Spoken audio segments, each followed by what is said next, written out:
Olá, eu sou Mariana Ribeiro e hoje nós estaremos aqui em mais um programa SOS Convida, o seu programa que leva vida a você e a sua família através de um convidado semanal que vem trazer informações sobre promoção e prevenção de saúde.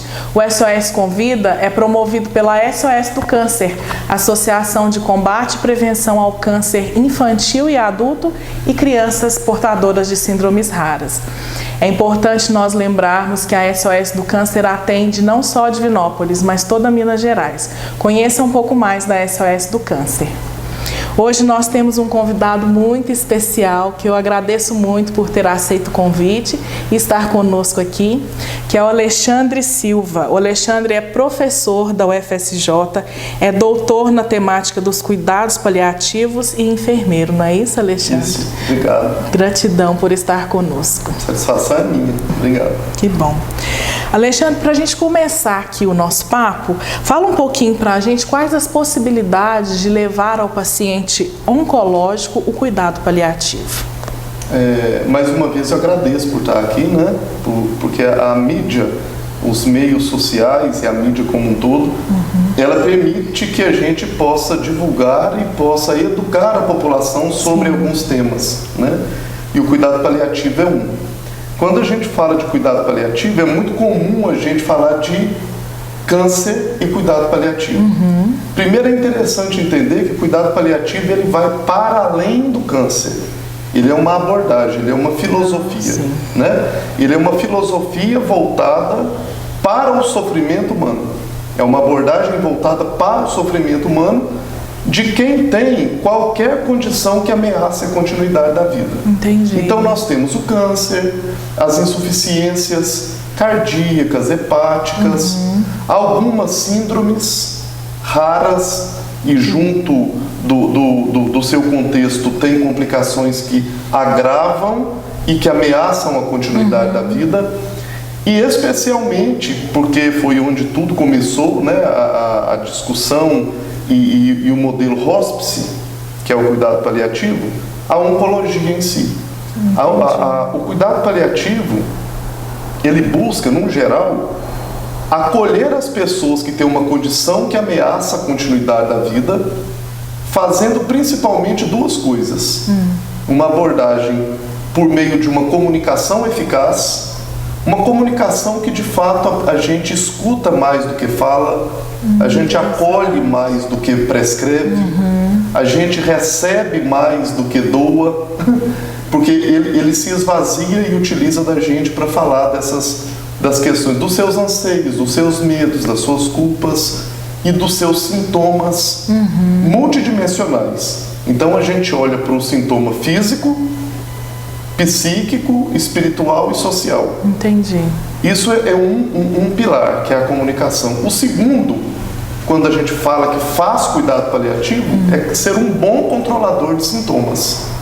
É muito comum, Mariana, quando a gente vê determinados profissionais de saúde falar assim: este paciente é cuidado paliativo. Não, ninguém é cuidado. Cuidado é ação.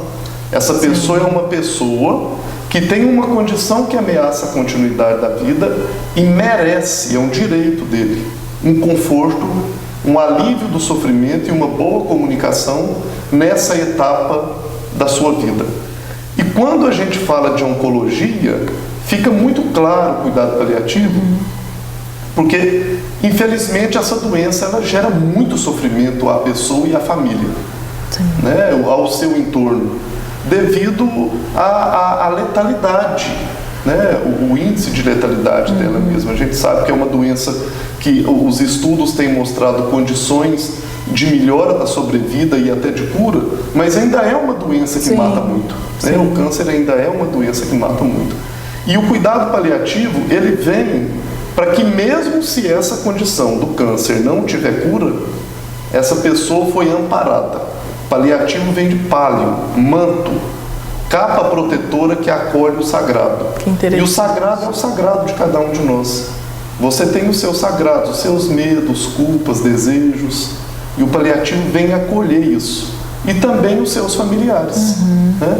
Então, a oncologia, como ela deixa escancarado o sofrimento da pessoa e dos familiares, especialmente quando inicia um tratamento, né? Os cuidados paliativos ele vem para poder confortar, amparar, reduzindo sintomas nessas dimensões todas que eu falei, e permitindo com que a pessoa siga vivendo cada dia da melhor forma. A gente até coloca uma frase que remete muito isso: a gente busca acrescentar vida aos dias e não somente dias à vida. Né? Interessante demais, né? Isso é muito importante, né? Alexandre, então, o cuidado paliativo, ele difere de um paciente oncológico para outras enfermidades ou não? O cuidado, ele é o mesmo? Tá. A base, a filosofia dele é a mesma. Entendi. É uma abordagem voltada para o sofrimento com o sentido de aliviar. Aí é claro, cada pessoa, e não é cada doença, cada pessoa tem as suas especificidades. É claro, tem determinadas condições dentro do próprio câncer. A pessoa que tem um câncer de cabeça e pescoço e foi de alguma forma mutilado, né, por alguma parte do seu corpo, e ele manifesta, por exemplo, boca seca, não come. Eu estou dando um exemplo, não são todos, né? Tá alimentando só por catéter gástrico. Ele tem um cuidado voltado para o conforto, pensando nesse acometimento. Uma pessoa com uma insuficiência cardíaca congestiva, e ele vai manifestar alguns outros sintomas que as medidas paliativas para aliviar esse sofrimento, quando essa doença ameaçar a continuidade da vida, pode que alguma coisa seja igual a esse que teve câncer de cabeça e pescoço. Entendi. Mas é claro, na sua especificidade. Então, o que vai diferenciar não é a patologia, mas a individualidade ali de cada paciente. Exatamente, é isso. Doutora, a gente que te acompanha, né, nós percebemos que você usa muito algumas palavras na sua fala, no contexto das suas falas, que é compaixão, simpatia e empatia. Você poderia falar um pouco sobre isso para nós? Sim. Primeiro, correlacionando ao cuidado paliativo, muita gente acha que cuidado paliativo é um ato romântico, de fazer só realizar um desejo temporal, de levar um animal no hospital, de fazer uma festa de 15 anos. Não, isso pode ser parte do que vai aliviar o sofrimento dele. Mas o sofrimento dele, por exemplo, se ele tem uma dor, que essa dor não é aliviada, ele não quer receber festa de 15 anos, porque a dor não vai deixar ele participar. Entendi. E o que é que permite a gente aliviar esse sofrimento, a gente utilizar do cuidado paliativo para isso? Primeiro, pensando nas palavras, a gente depara com uma situação de sofrimento. Primeiro, nós podemos ser apáticos, ou seja, eu vi o sofrimento, eu não me importo. Segundo, eu posso ser simpático, eu vejo o sofrimento, eu sinto muito por ele, eu sinto muito, mas eu continuo movendo o que é meu. Não expressou uma emoção de alguma forma que fizesse eu fazer algo. A empatia, que tem se usado muito essa palavra, né? A empatia. A empatia, na verdade, é quando eu percebo a dor do outro, eu sinto muito, mas eu mergulho naquela dor e entendo qual é a dor. Muitas pessoas falam assim, é sentir a dor do outro. Não tem jeito. É mergulhar e entender um pouco o que ele está sentindo. Só ele sabe o tamanho da sua dor. Mas a empatia é uma porta de entrada para a compaixão. A compaixão é muito interessante a gente entender que a compaixão é quando eu derramo a emoção que eu senti por aquele sofrimento em forma de ação. Eu não vi o sofrimento e fiquei chorando em casa. Eu não vi o sofrimento e falei, sinto muito. Isso não é compaixão. Compaixão é quando eu percebo que é um sofrimento, por exemplo, uma pessoa com vômito constante, uma pessoa com medo de morrer, ou seja, tem várias dimensões. Uma pessoa que se sente isolado, que é a dor social, por exemplo, e aquilo que me emocionou, aquilo que me afetou, eu transformo aquilo por meio da ciência numa prática que possa aliviar o seu sofrimento. Ou seja, o alívio da náusea, do vômito, a possibilidade dele fazer contato com outras pessoas para não se sentir só, O medo da morte, uma ressignificação da vida para que ele se perceba bem vivo enquanto há tempo.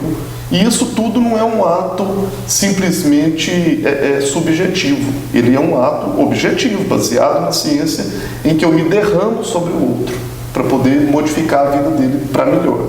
Né? Muito interessante, muito bacana mesmo.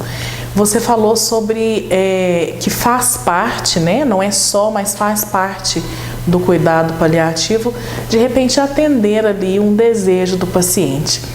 E a gente percebe que é uma prática, né, que você faz, né, que a gente se emociona em ver, né, de atender a algum desejo desse paciente. Via de regra, esses desejos, Alexandre, eles vão contra, né, para quem é leigo, a patologia do paciente. Como que funciona essa dinâmica aí perante a uma equipe multiprofissional, a equipe médica, o próprio paciente? Fala um pouquinho disso para a gente. Que ótima pergunta. Acho que primeiro é entender o seguinte: quando a gente depara com uma pessoa que tem uma condição que ameaça a sua vida de continuar, e especialmente essa pessoa está numa fase avançada da doença e mais próxima ao fim da vida, a gente tem que...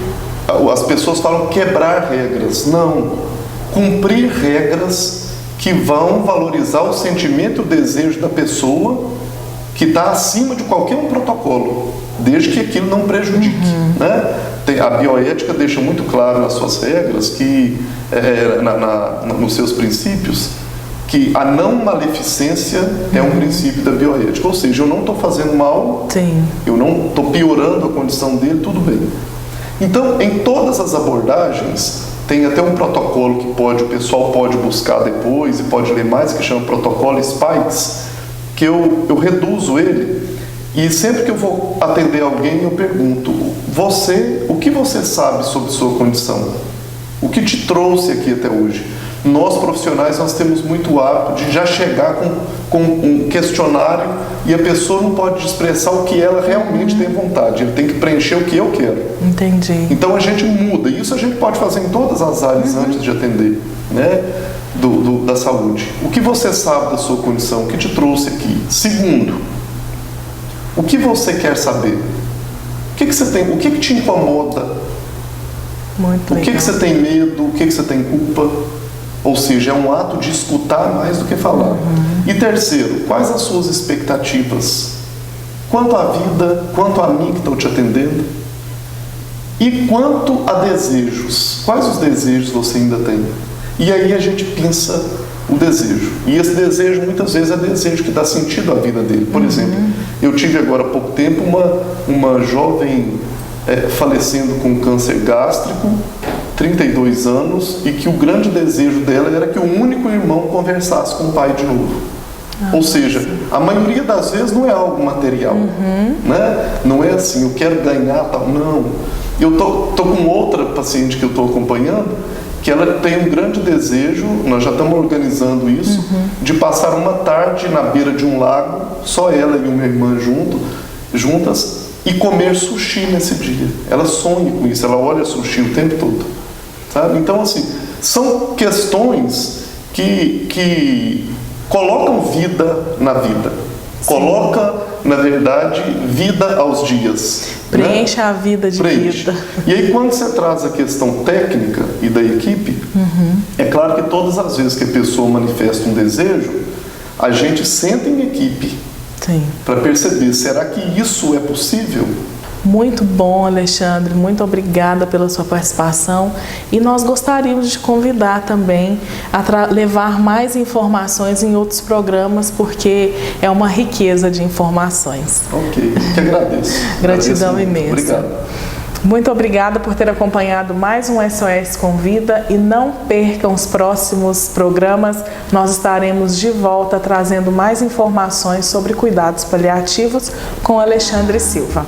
Muito obrigada e até breve.